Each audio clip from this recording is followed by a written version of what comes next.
welcome to Landscape Photography World, the podcast for everyone passionate about landscape photography. I'm Grant Swinburne and I'll be your host on this show, talking to landscape photographers about their motivations, likes and dislikes.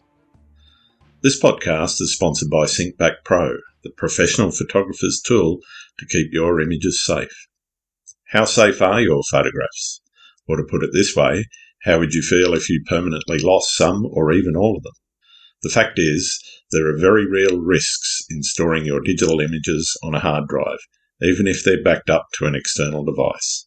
There's ransomware, hardware failure, file corruption, virus infection, and even accidental deletion or destruction. SyncBack Pro makes this problem go away permanently. SyncBack Pro is the professional photographer's tool to back up photographs, images, documents, and data files. Once set up, it keeps your files safe, quietly and reliably in the background. So if problems occur or disaster strikes, you'll have nothing to worry about.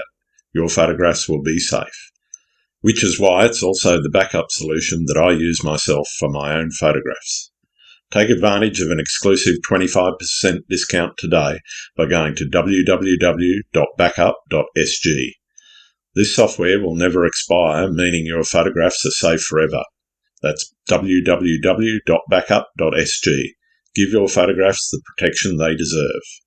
Vicki-Louise White is a landscape photographer from Perth, Western Australia, with a passion for capturing the beauty of nature.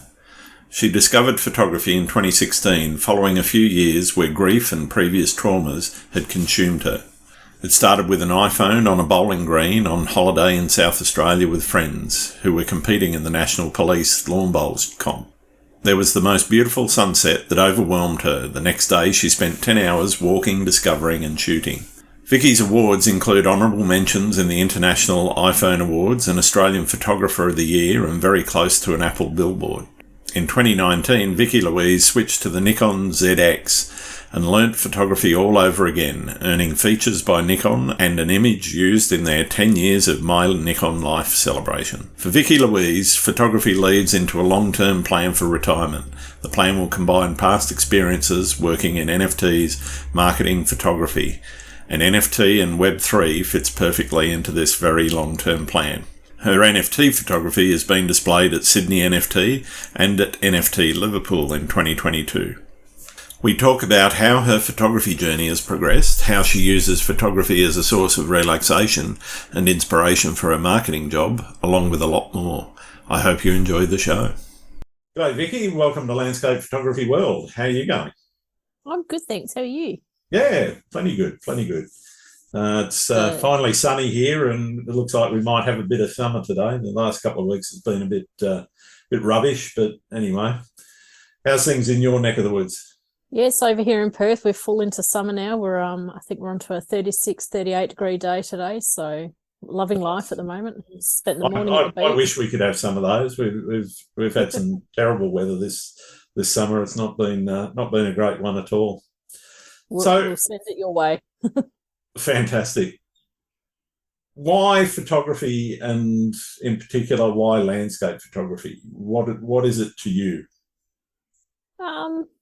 That's a good question. What is it to me? It's, to be honest, it's just a relaxation. It's just being in the moment, being out there in nature. It's witnessing the beauty that we see. I focus mainly a lot on sunsets and sunrises. Yep. More sunsets because I'm not really an early morning person. I just love seeing nature. On the west coast as well, so. Well, at the moment our sunsets are 7 p.m. at night, so it's great. You can come home from work, have dinner, get out and shoot. So, yeah. But yeah, no, I love just witnessing what we see out in nature. I guess a lot of people don't see that because they don't look and they don't observe what we observe as photographers. Yeah, fantastic. Yeah, that's my. All right. So how did you get started? What's your earliest photography memory? 2016 I actually started. I came in quite late. I had quite a few years of grief through a tragedy that had happened with my friend in my life. Mm-hmm. And I was over in Adelaide actually. Some friends were on a police lawn bowls competition, the national competition. So, and they convinced me to go, and I sort of was a bit like, oh, I just couldn't get out of this rut that I was in, and just sort of went, okay, I'll go. And I remember sort of pulling up in Adelaide, and we went out to the Barossa, and there was this, beautiful scenes everywhere, and I sort of went, oh, this is actually quite nice. And I could feel sort of myself relaxing into life, which I hadn't done for 3 years. And then we were on a bowling green, obviously, where this competition was, and there was this sunset that was just purple. It was this colour that I've never, ever noticed before. Yeah, wow. And I remember I just stood there, and to be honest, I was just in tears, but it was just this happy tears of release of life. And I stood there and realised I'm allowed to live. I'm allowed to be happy, even though I've been through such grief. And the next day I actually spent 10 hours walking and photographing with my iPhone. And all of a sudden I was seeing things that, I hadn't seen before or seen for years, and got hooked. So I started off with an iPhone, and off I went taking photographs, and I photographed every day, and I have done since then. Fantastic. Just really got heavily into the iPhone photography. Ended up, getting into a few communities over on Instagram and photography, in iPhone photography. So, yeah. And are you still doing iPhone photography, or have you got yourself a what some people will say a real camera? I call it a big girl camera. A big girl camera, yeah. That's a good for it. I switched up in 2019. So I ended up getting a Nikon Z6 through the recommendation of the late and absolutely great Dale Sharp, who has influenced a lot of my photography and my passion in photography. Studying his images and seeing how photography was done has played a really big part in my sort of shaping where I am and how I'm getting to where I am. Nice. But no, the iPhone photography was great fun.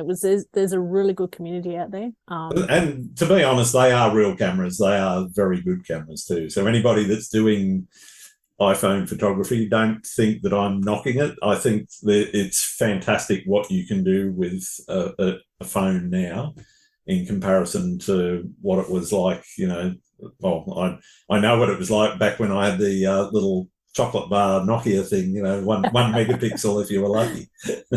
I have to say, I think out of all the iPhones, so I sort of upgrade every year just through wanting to see what they're like. And I have to say, in all honesty, the iPhone 7 is actually the best camera. Really? For harsh, bright light. So over here in WA, we've got a really harsh, bold light. Yeah. I know on the east coast of Western Australia, it's quite a blue hue. Over here, it's quite the yellow hue. And after the iPhone 7, it sort of became a little bit difficult to shoot, which is where I started going, oh, I think I need to get a camera. Plus, I had people convincing me, there's something going on here, you should pursue it. So I did and jumped. Oh, fantastic. In terms of your motivation, what's kept you going, and what is it that's made you get out and take photos every day? Oh, I think I motivate myself. I'm motivated to see what I can to capture and what I can progressively learn over time. Every time I go out, it's a new scene. It's something new to learn. I am still very new to photography. I'm still learning some of the basic elements of photography, which is my sort of 2023 goal, is to really get into the deep side of photography and learn everything. Sure. I have sort of fumbled a bit because I got my camera in 2019, and then we all know what happened at the end of 2019.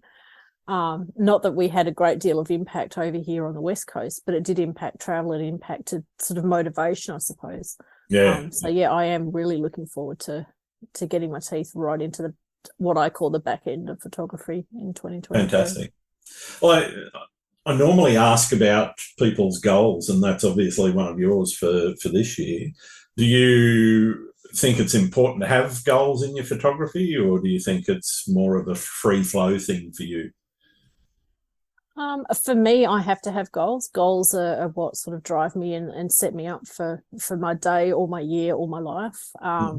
My long-term photography goal is I won't share all of it because something sort of, but it includes living in a van and not, that's my retirement plan, is to live in a van and photograph and use my skills within my marketing roles that I'm in my events roles that I have been in previously, plus my photography. So kind of goes into a big scheme that I do have planned. And as you know, the NFT photography world has come into this, and that's become a very big part of my long-term plan as well, which has changed some plans, but it's an awesome, it's a goal that I have, is just to be a photographer in my later years in life. Yeah, great. I think there's a lot of people who have that goal, and I'm certainly one of them. As you can tell from looking at me, it's late in my life, and I've recently chucked in work and decided, okay, photography's it, and giving it as big a crack as I can. One of the other things was meant to have arrived back in November, but I'm actually the proud owner of a motorhome that still hasn't been delivered. Won't be until March. So once that arrives, then no stopping. That's super exciting. Yeah. That's amazing. That'll be fun. And are you just going to travel around Australia? Or? Yeah, my wife and I are going to just jump in and go wherever the mood takes us. So it's going to be exciting, I think.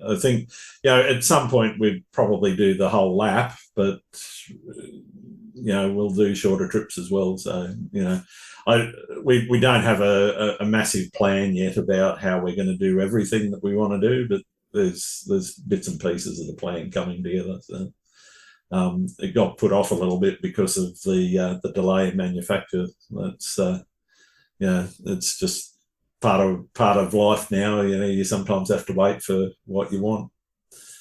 Yes, unfortunately, there's no last minute buys at the moment.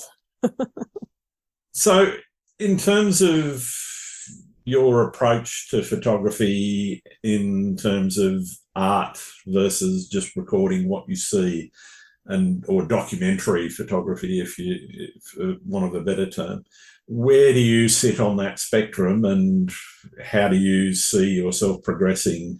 Is it more towards the artistic end, or are you, sticking firmly to the documentary end, or somewhere in the middle? I actually like the challenge of single image photography. So challenging myself to be able to take an image and present to whoever wants to see that image exactly what I've seen, or close to. Obviously, we enhance photos to suit whatever medium you're putting that photo on. Sure. But no, I have a whole pile of images that I've shot to test composites and see how I feel about doing them. It's just something that doesn't really, I guess, interest me, and I don't mean that in the way that I don't agree with it, because I love what people do, but it's just not something I'm focusing on.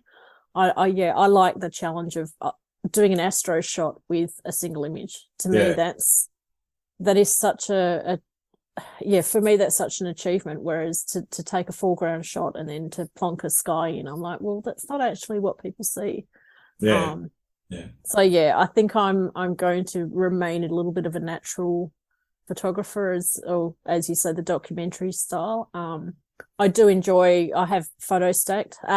Is that the right term? Oh, you can cut that bit out. Sorry. Oh no. No, that's fine. That is the right term.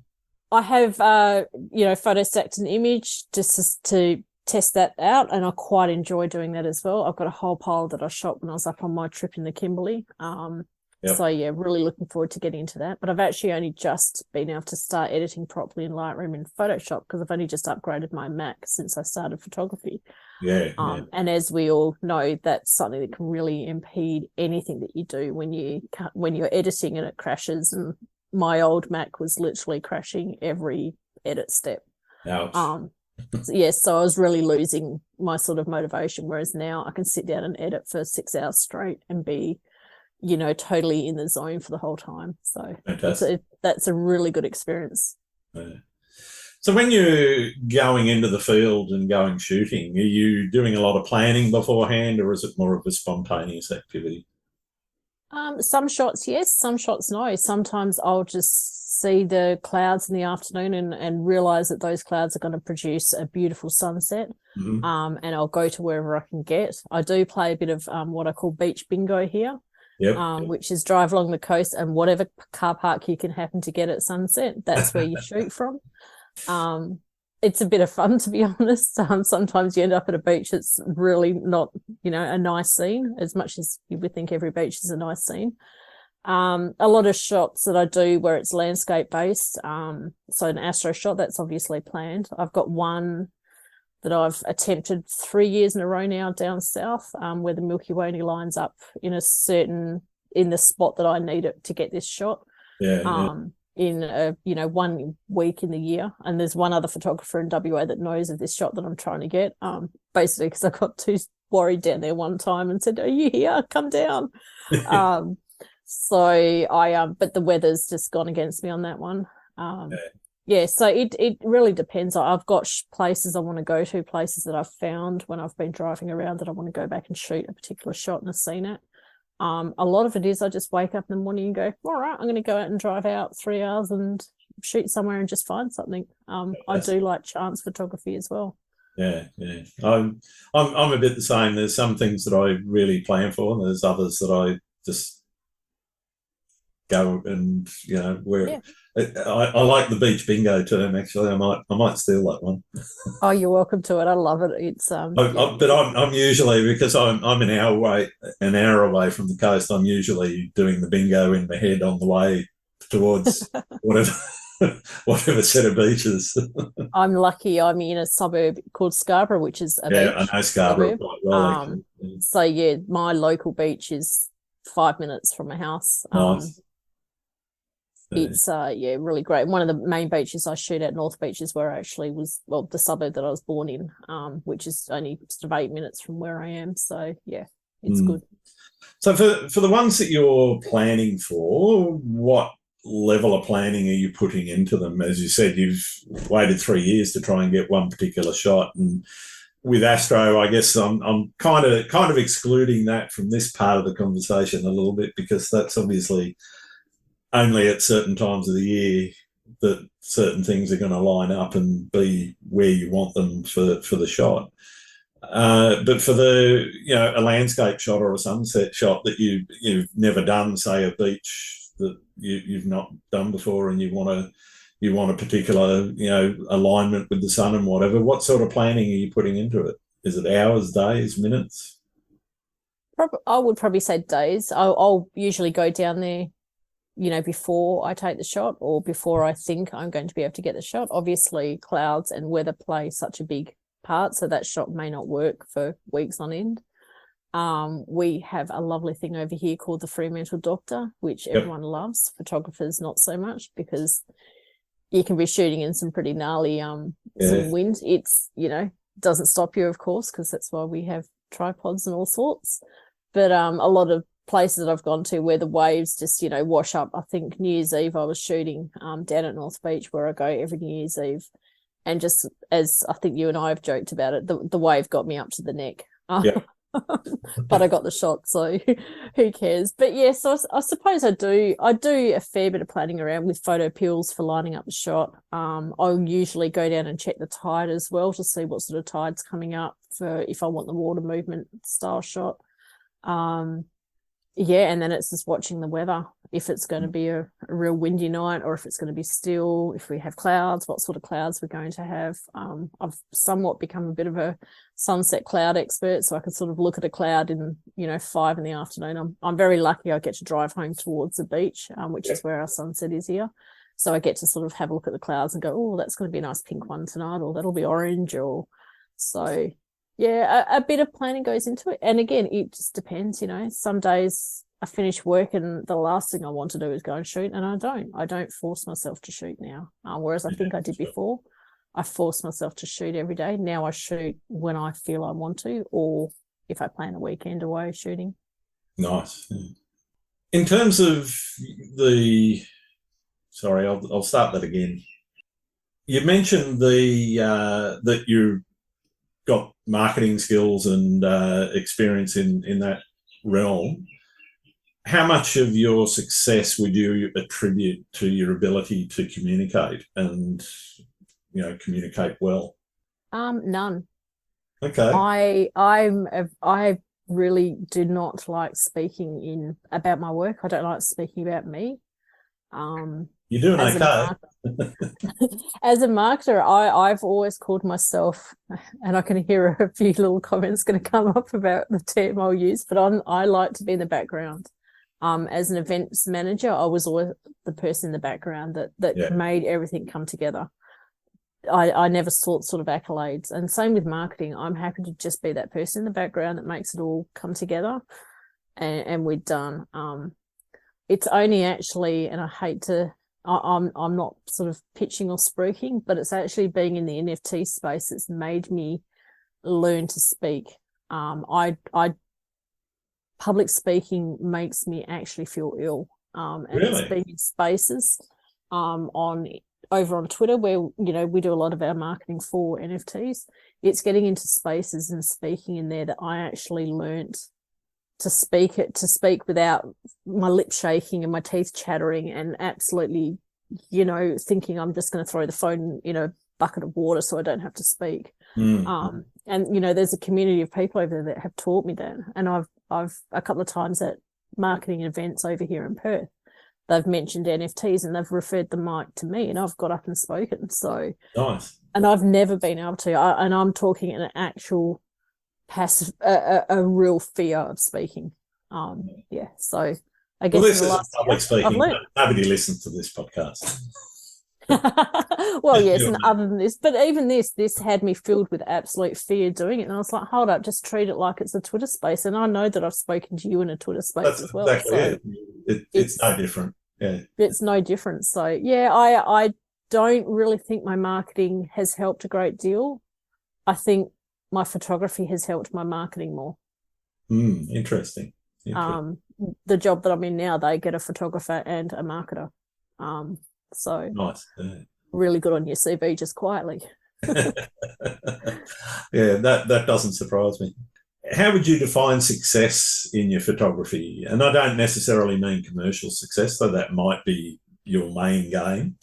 In general, what's success in your photography mean to you? I think producing an image that makes me happy. I don't know if that's selfish or not selfish, but yeah, I think it's so.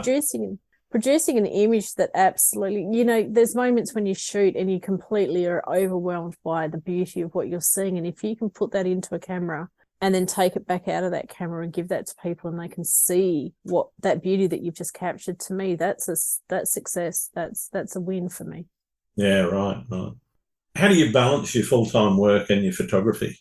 I have a very awesomely understanding boss, to the point that I'll even get a message from him saying, "Oh, I've just checked he's a boatie, so I've just checked the cameras and the clouds are looking really good. Are you storm chasing this afternoon?" Or some days I get home and my brain will not process anything else other than what I've done during the day. So that's my night off. But like I've said, my photography is my relaxing. So to finish a day at work and then go and shoot and then spend a weekend editing is, I can't think of anything more beautiful to do with your time. Fantastic. Yeah.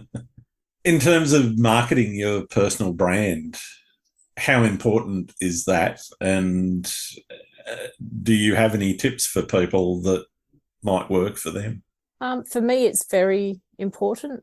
Integrity is the most important thing to me in the world. Marketing my personal brand has been hard because I guess I have a hyphenated name, which is the worst thing you can possibly have for anything in marketing or travel or pretty much anything. So I can't use my just first name initials, my last name initials, which is VW, because I don't know, there's a company that may not like that. If I use you might get a bit of pushback from someone. So I use VLW, which is Vicki-Louise White. So to me, I guess I just came up. I don't know. It just came to me when I was first started in 2016. I thought, well, I have to go and reserve myself a handle and all the sorts of bits and pieces. Sure. But yeah, I think marketing yourself, I think you should always you should be open and honest and be bit vulnerable, but not be so vulnerable that you shock people. That's my only advice I'd give is, yeah, you don't need to share absolutely everything that's going on behind the scenes of your photography or your life in order to market yourself. That's my biggest one. And I guess I keep different genres of photography apart. If you're promoting on social media or using social media, which we all do, and it's part of photography. If I am shooting, I don't know, night scenes or street photography, which I dabbled in a little bit, never really kicked off for me because, I don't know, it wasn't my scene. I had a separate account for that. So that's just me personally. If I've got a follower that wants landscape images, they're probably not going to want to see your food photography on that same feed. So that's my only thing I would say is think about whether you keep that separate or not. And you can link it all together anyway. Yeah, that's it.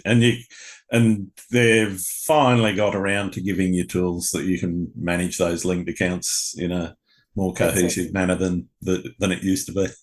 Yeah. One of the big ones that I'm using is Linktree as well. So Linktree is a really good tool that a lot of people may not realize how good it is.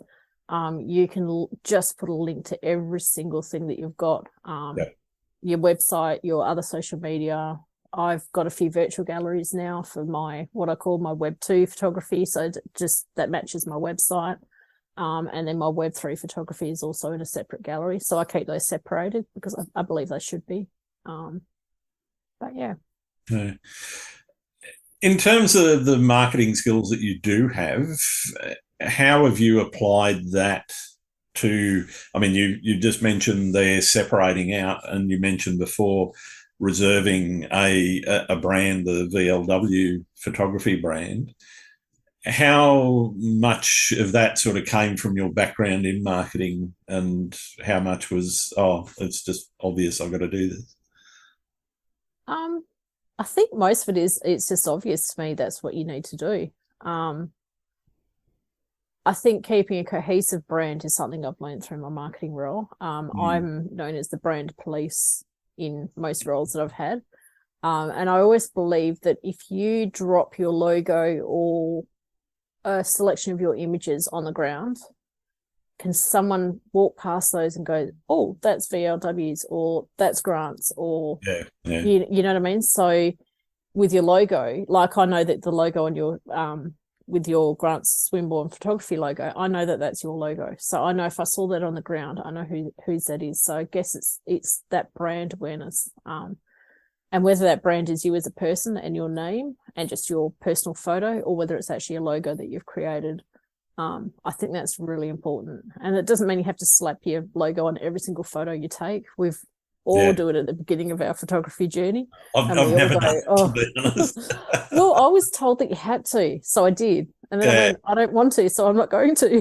I watermark them on my website because A, I can, and B, they're slightly larger files than you're going to get in Facebook, et cetera, and high quality. So I just don't want them being nicked more than anything. But other than that, on social media, I don't think I've ever posted an image with a watermark on it. Yeah, I did in the early days. I've kept my Instagram account. I've actually kept my very early photos, which, you know, your horizons, you have to bend your head to get the horizons straight.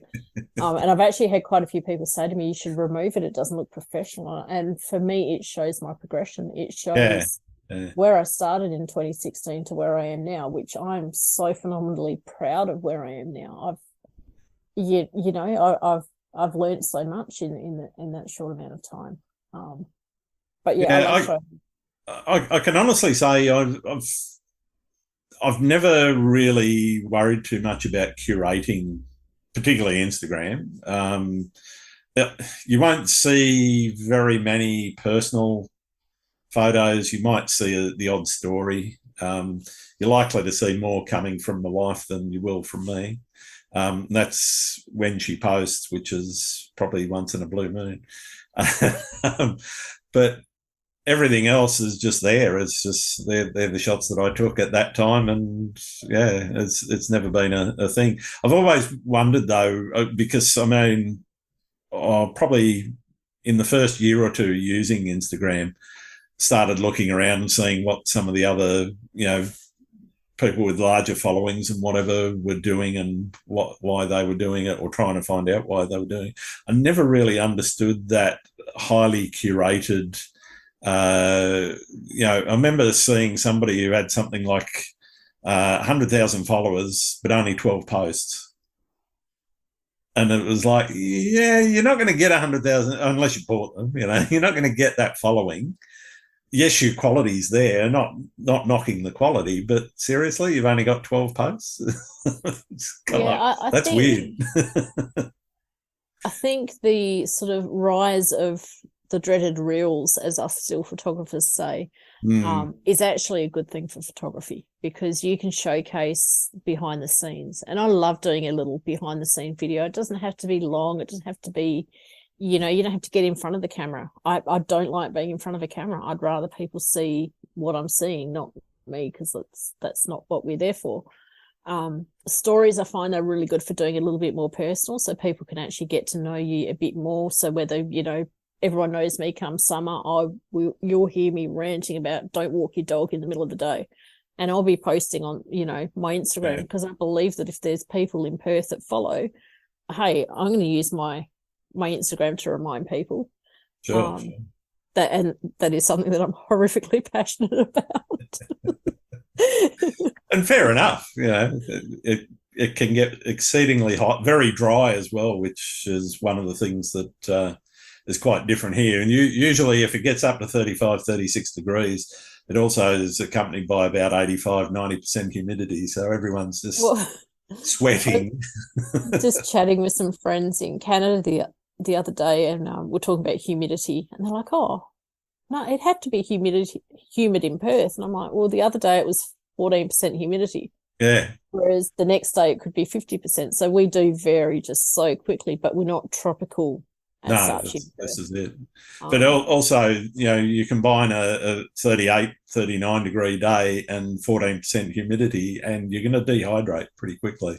And dogs, it's just so beautiful.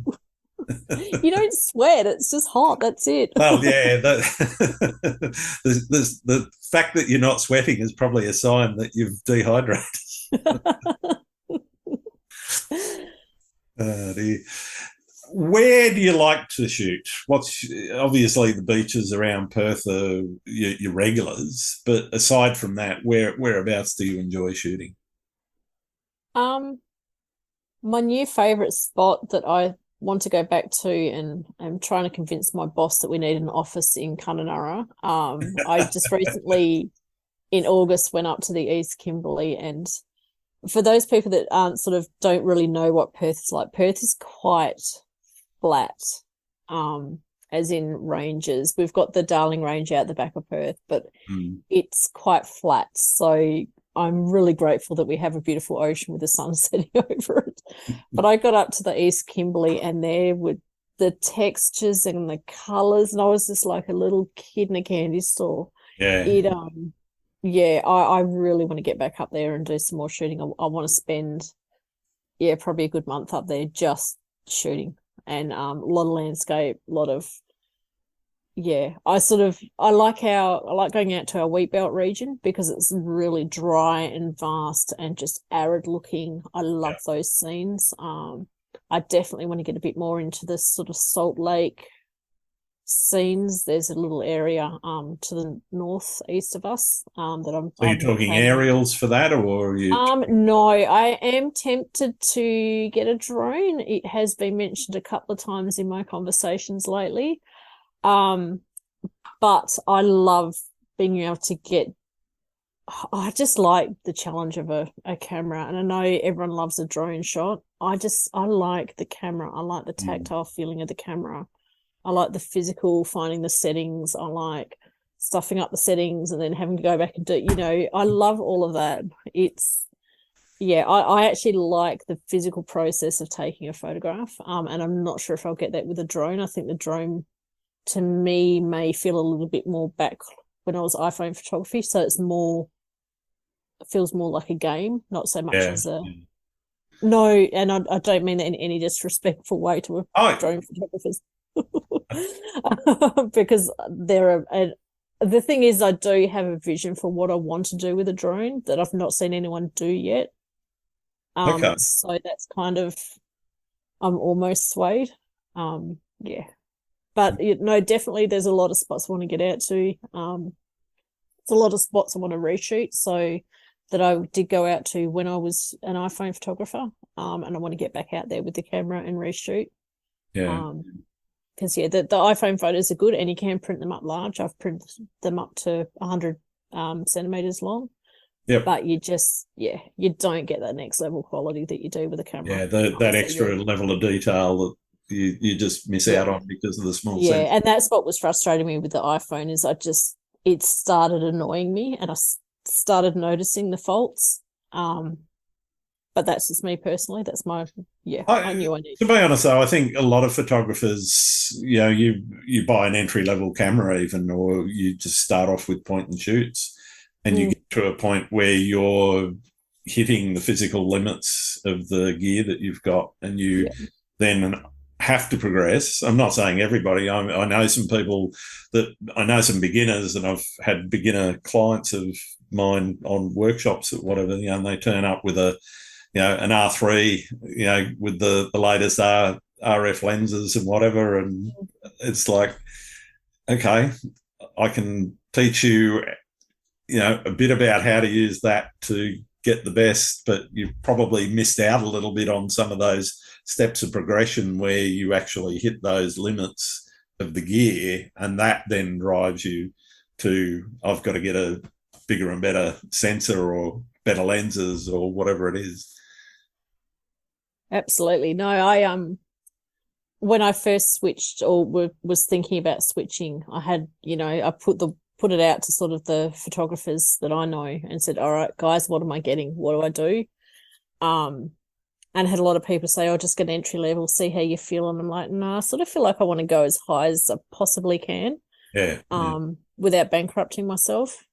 Because I'm in this for real. This isn't just something I think I like. I think this is something that I know I want to make, that I know I love, and that I want to make something out of it for my in my future life. Yeah.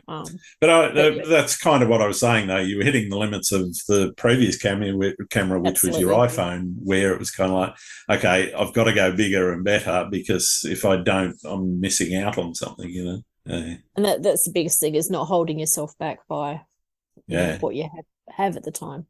Obviously, where you live influences quite a bit about what you shoot, as you say, sunsets and so forth.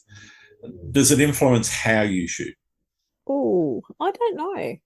I think it does, in terms that some really good spots in WA could be a 4-hour drive or a 4-hour plane trip away. Sure. So I guess in a sense, yes. I don't know if I've answered that one in the right way. I'm not sure if I've understood. It's your answer. That's properly. Fine. If you had barring the retirement plan of getting in the motorhome and driving around Australia or whatever, if you could retire at one of the places that you've shot at, where would that be? Oh, Kimberley. Yeah. Kununurra. Easy. Hands down. Yeah. I'm just blown away by how beautiful it was up there. And I think I also I just connected to the place, and I'm not sure why. I don't know. I don't know the reasoning behind it. But yeah, something happened up there that was pretty phenomenal. Yeah. Fantastic. That sounds like it leads into my next question, which is, what's your most memorable photographic experience? Kimberley. Surprise. Surprise. It was Injinut Beach. Injinut Beach in the southwest of WA is a spot that if I drive to go to Margaret River or anywhere down south, I have to pull in there. I've tried not to, but I'll drive an hour and then I'll go, no, I have to turn around and go back and spend at least a morning just watching the waves, shooting there. But unfortunately it got pipped by the Kimberley, which is not as easy to get to.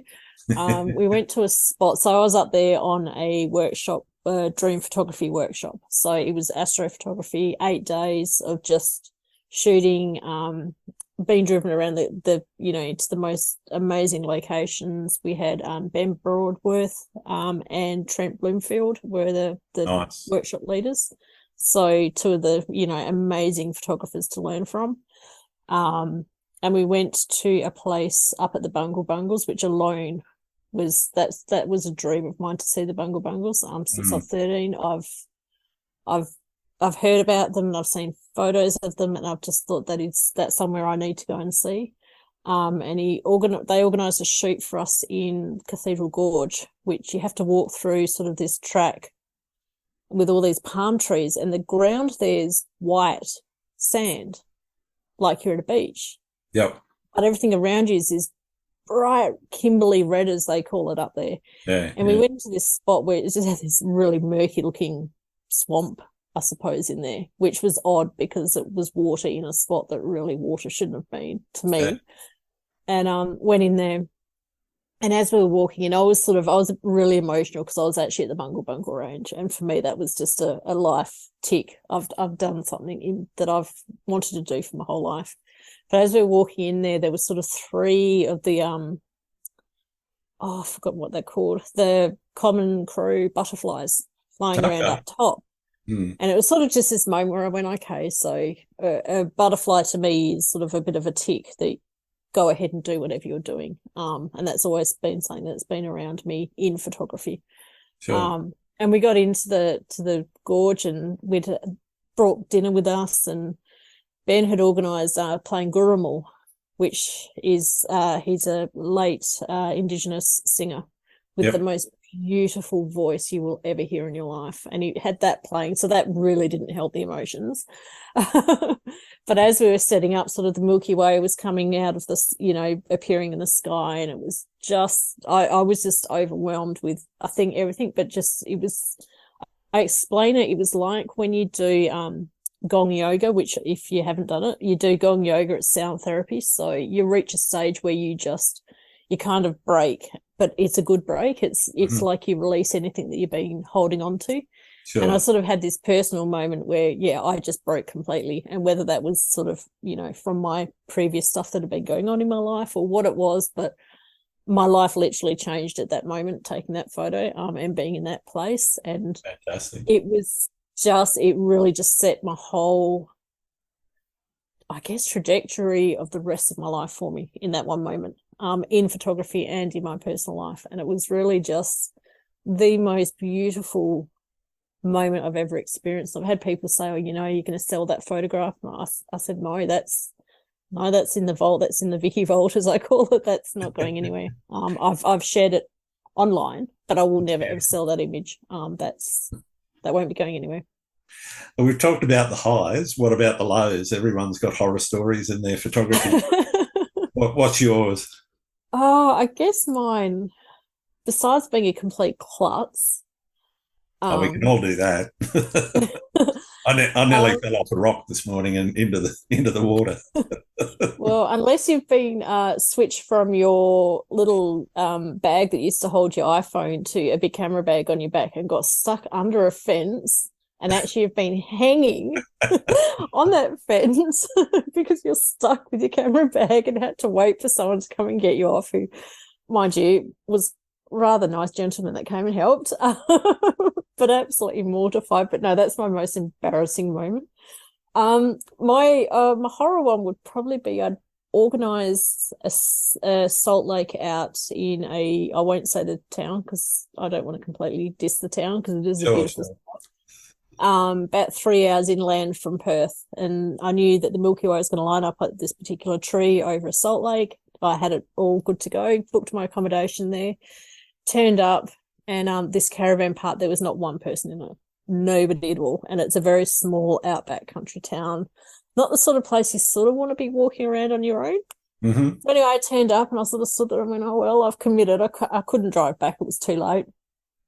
And thank goodness this older couple pulled up their caravan, and they actually said, oh, we don't know if we want to stay here. So well, can you camp on my, because I had a little cabin. Yeah. I said, well, can you camp on my front lawn and we'll be safe together? So we ended up chatting, and they ended up coming with me to do this astro shot because they didn't want to stay on their own either.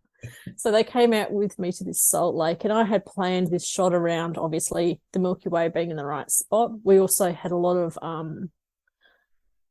bushfires at particular times around the Perth local area. So the smoke was really, not a good thing to be around. I'd got through a couple of bushfires out to get there, which was all cool. But then by the time I got out there, all the farmers were actually burning off their paddocks. So I'd actually driven into a worse fire area in terms of smoke than what it was near Perth. Yeah, just what you want with Astro. Just awesome. And then got out to this lake, and I had studied this lake. I knew through Google Maps and Google Earth that this was the spot that I needed to be. I got my photo pills and lined up everything that I needed. Drove out there, and the local council had turned it into a tip. Nice. Now, I can't get my head past the fact that they turned a salt lake that's a natural environment into a tip. No. But the fact that this entire that's egregious anyway. But this entire scene was just a tip site. And I just stood there and I went, okay, so I'm on an Astro tip. That's my joke. So I ended up shooting Astro over a tip because I couldn't get to other spots that I wanted to go to, just because I didn't realize this either, that a lot of salt lakes out in the wheat belt are on private property and you can't go on them. And I'm like, hold up, but it's a salt lake, isn't it? Like a natural environment that we all have access to. So bit of a lesson learned. So that was probably my biggest failed and slightly expensive. What did the couple say? They were just laughing. They'd brought their wine out and their crackers, and they were just sitting back having an absolute laugh at me. And it was really good. But they did sort of show me a spot that I'm going to go out to this year that they went to, and they actually took photographs, and they were so amazed by it. And I've not seen it before shot with Astro. So, yeah, I need to remember, I pinned where I think it is. I'm going to try and get out there, but I think that might be a car camp, or not that I'd car camp because that's illegal. But yeah, it might be a car camp spot. Don't tell. No, don't tell anyone. What have you learned about the world through photography? To be honest, how lucky we are to just live in, and not just where I photograph, but where other photographers photograph. We just live in the most beautiful place. And for what I've learned, where I live in WA, I live in an estate where it's a mixture of sort of the Caribbean. It's got a bit of the, Utah desert. It's just so beautiful. And there's so much more to see and explore and photograph that aren't the sort of generic photos that you see. I think that's just where we are is so beautiful. Fantastic. I want to touch a little bit on how you take your photos, and I guess part of that is when you turn up on location when it's not an Astro tip, for example.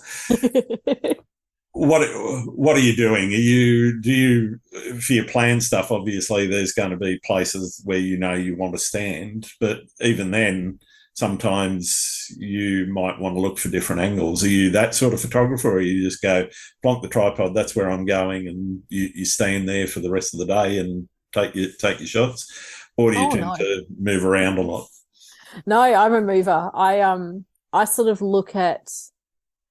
I think it might come from iPhone photography. Is when I used to shoot with an iPhone, I'd come home with 1,000 odd photos, and I'd maybe get one photo out of there that I was happy with. And obviously that was early on and learning. Sure. But I sort of believe I always aim to come away with 4 good comps out of every shoot. Yeah. And not every comp, because it's the ocean moves. We don't have a choice where the waves are going to go. Mm-hmm. If I'm shooting reflections, the reflection lasts for a second. You've got less than a second to shoot that shot. So quite often I'll be moving, walking. I've started at one beach and walked, 4 beaches down and found a shot that I like more. Yeah.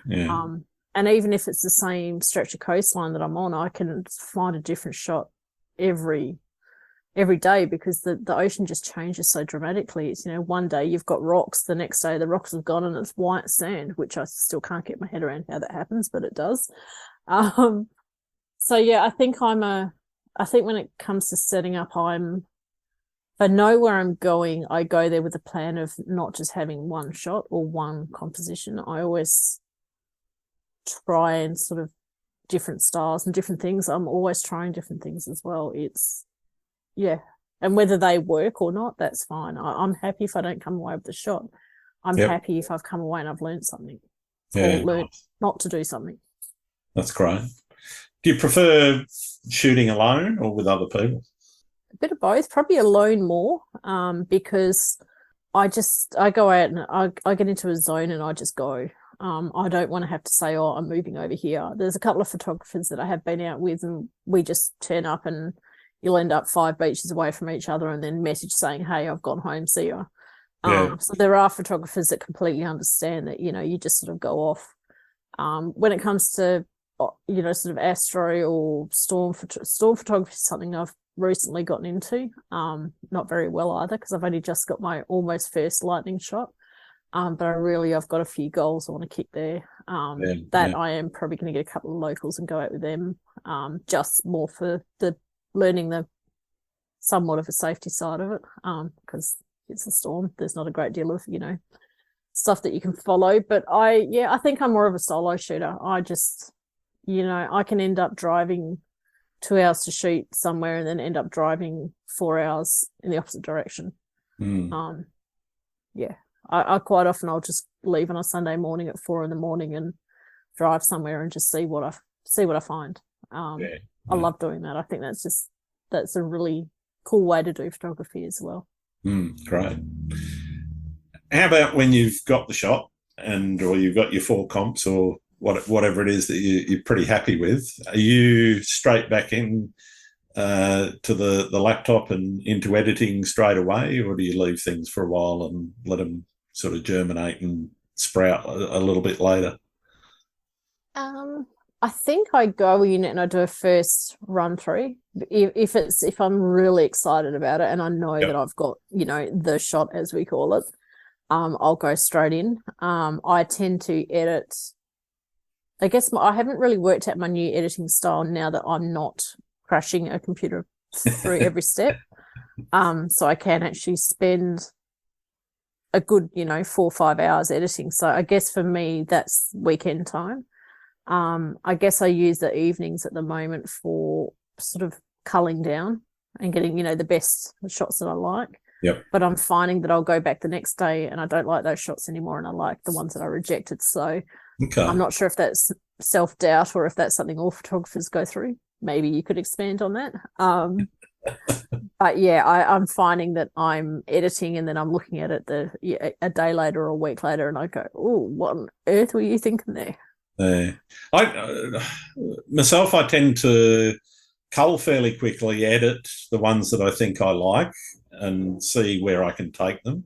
Sometimes halfway through the edit, it's like, no, this isn't working. And I do that too. I get there and goes, no, I did. And sometimes it might just be a process of taking it back a couple of steps and maybe redoing or doing different steps, or does it look better in black and white? Sometimes, if it's a more abstract image, does it look better if I, rotate it 90, 180 degrees? Sometimes that works, particularly for aerials. I always look at things that way. Actually, somebody, I can't remember who it was, taught me a trick, even with other landscapes. Flip it 180 degrees, and if it still looks good, it's probably a good image. Red McGann taught me that recently. Okay, yeah.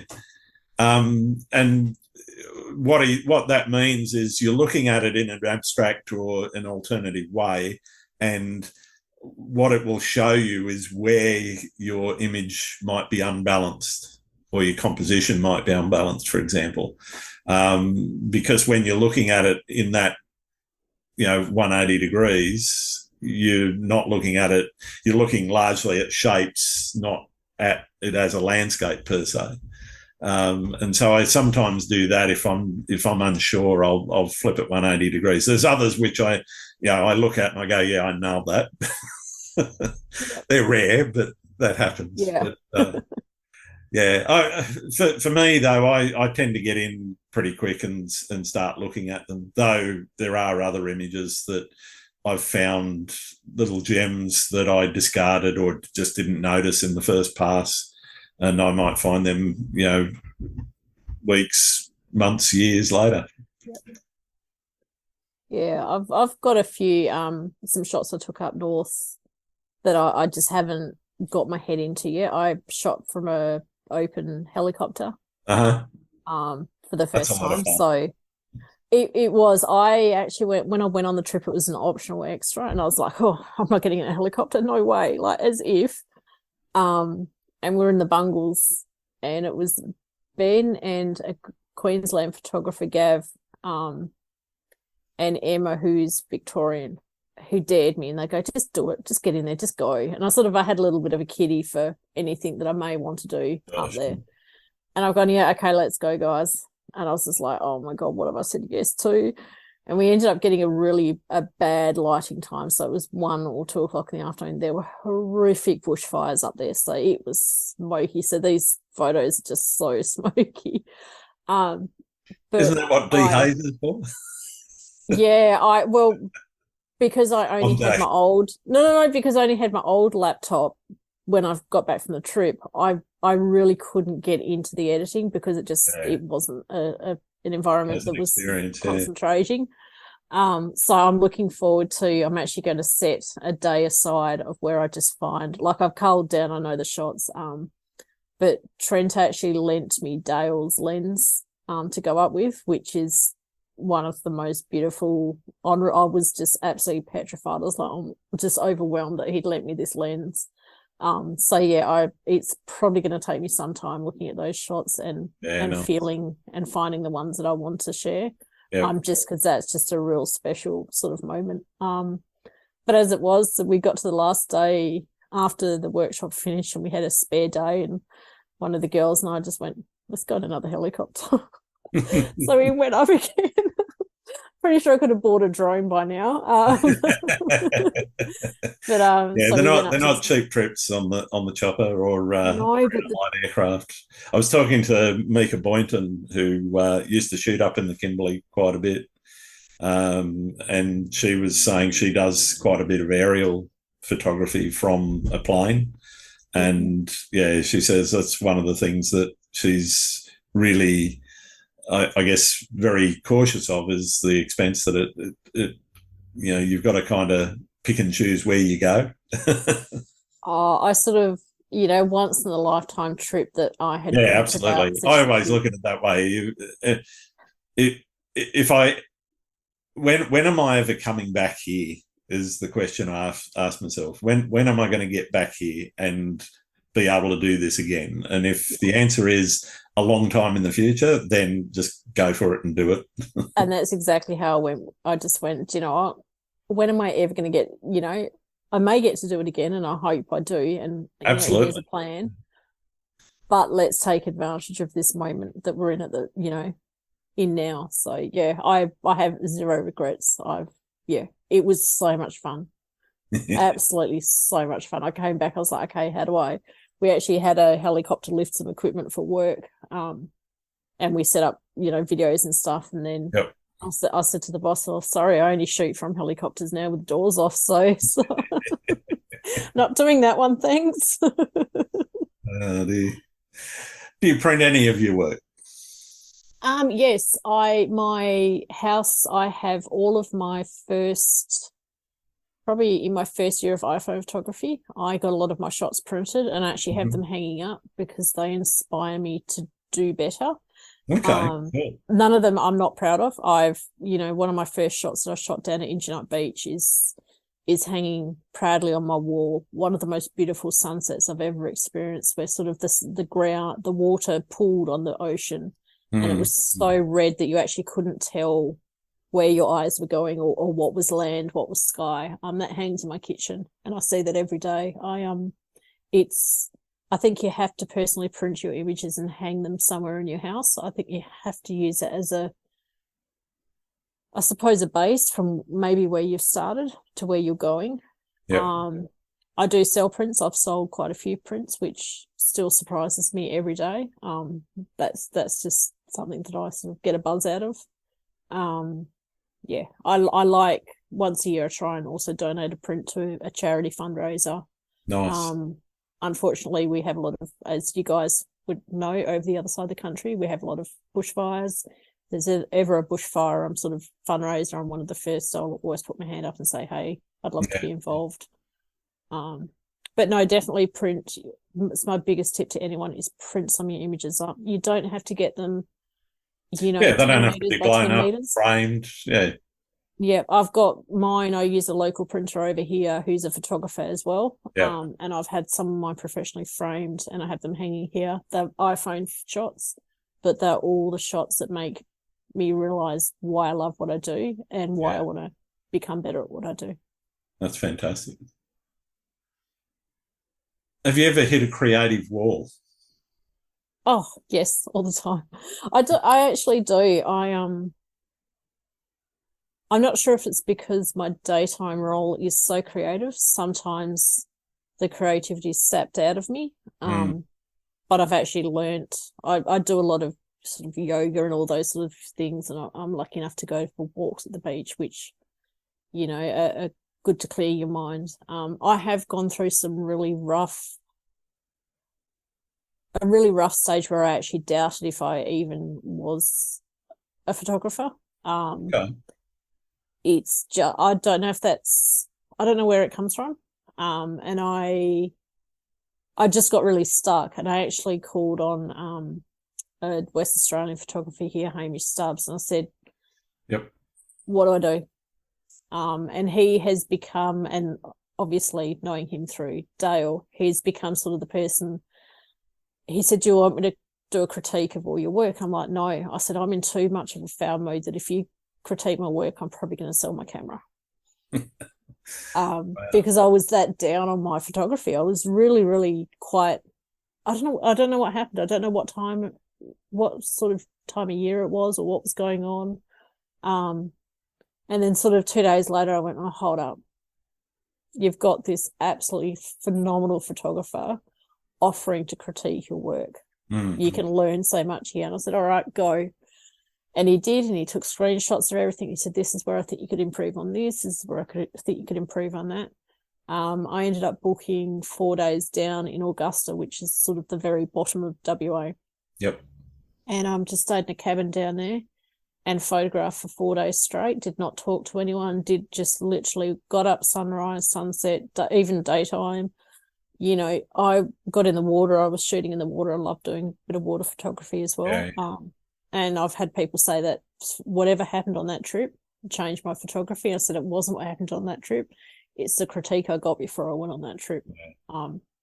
So, I guess having someone that you trust to critique your work, I think everyone needs to do it every now and again. Yeah, I also think the important thing is that the critique's done in the right way. I mean, you can ask somebody to critique your work, and they could, tell you everything that's wrong with it, but not necessarily do that in a way that actually builds you up and says, here's where you can improve, here's what you would do differently. And that's the key, is that critique needs to be a positive critique that actually says, okay, well, these are the things that I would do differently. Absolutely. That way then you have that growth, I think, and the ability then to extend that into your own work later on. Absolutely. And I think also I try and go to a workshop every year, or I go to something photography involved. So I know Ren McGann from down south, he's a big wave photographer down here. And he did a talk at our local camera shop. And I went along to that because I wanted to hear, you have to hear other people's passions sometimes in order to sort of switch yours, whether you're in a rush or not. But if you think you've learned everything you have about photography or whatever your skill set might be, then you're in the wrong space. You have to always learn, always. You can never know too much. I haven't quite got into watching a lot of videos and things, only because I find them, they actually, I I don't have the attention span for it, to be honest. I'll be watching it and then I'll go off and do something and I'll forget that I'm watching it because I can drive to the local shop to do shopping and end up driving 6 hours and do a photograph. It's sort of, that it's very random how I plan things. Some things are meticulously planned. Sometimes, I think my shots that I did up at Lancelin Sand Dunes, I actually went to Perth City, which is 20 minutes south from where I am. The sunrise wasn't looking good, so I managed to drive an hour and a half north to do a sunrise shoot in a sand dune that, was completely unplanned, but that's sort of how my mornings go. I tend to just go with whatever I feel on that day. I think that's fantastic though, being able to do that. Yeah.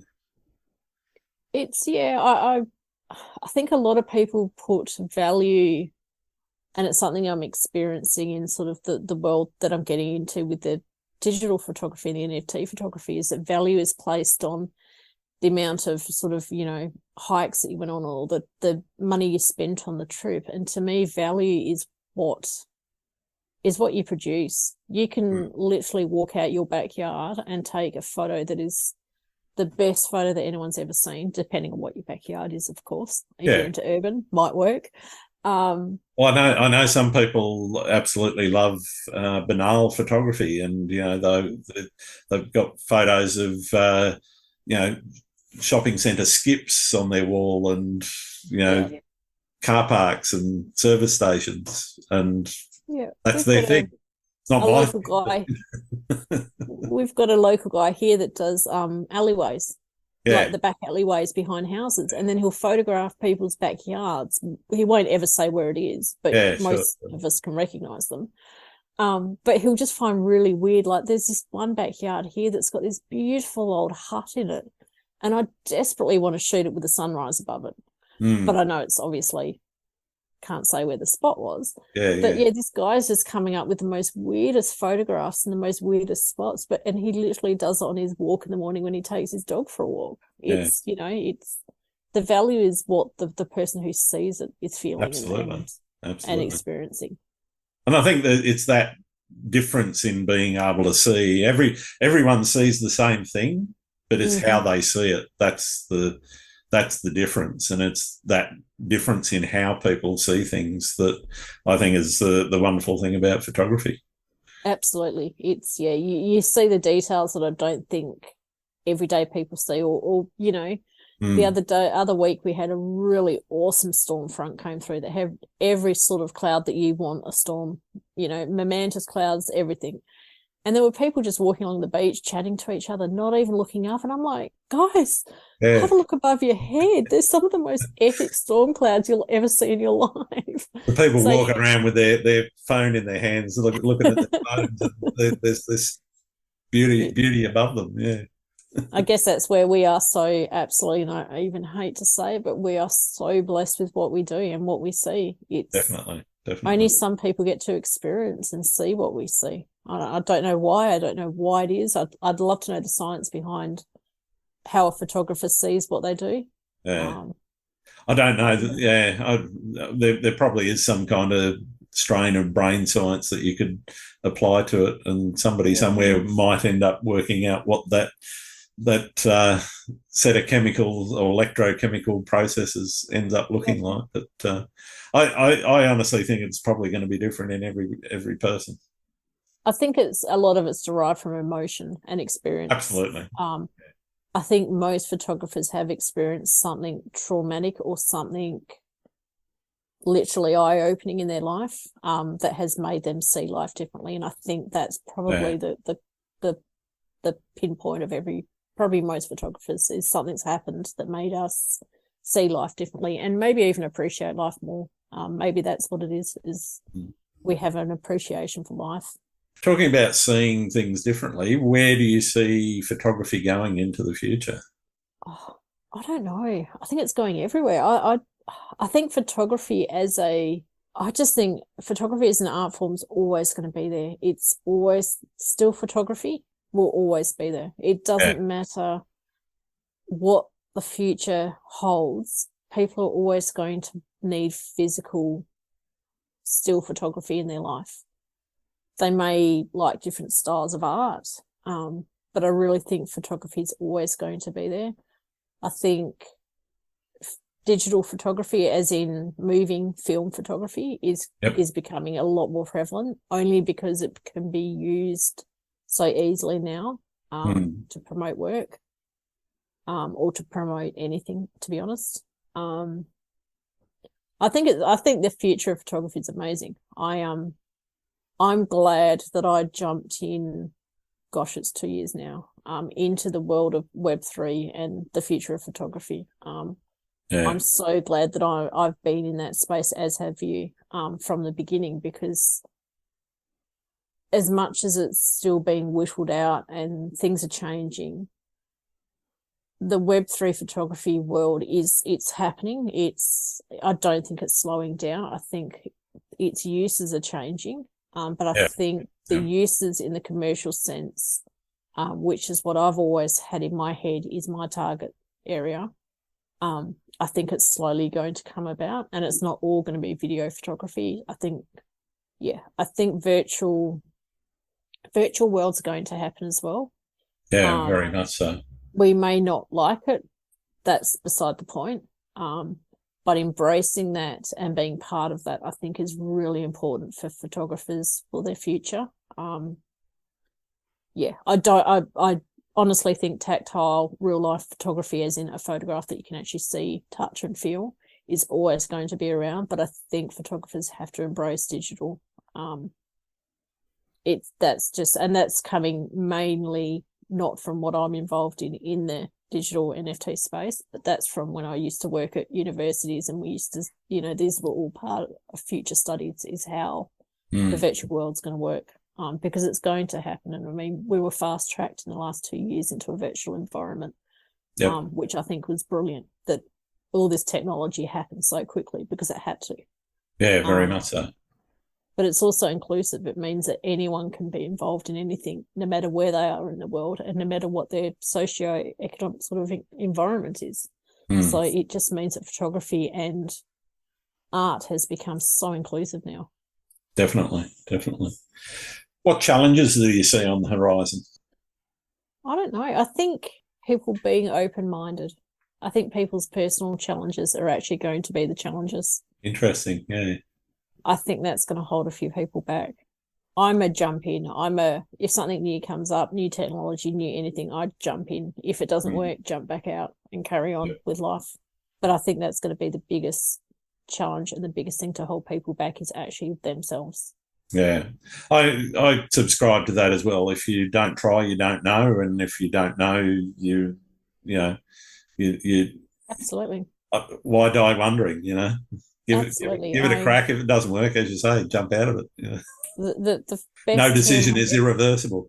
Well, this is it. Unless you chop your head off. That's yeah, true. Probably not going to help a photographer either. No, that's right.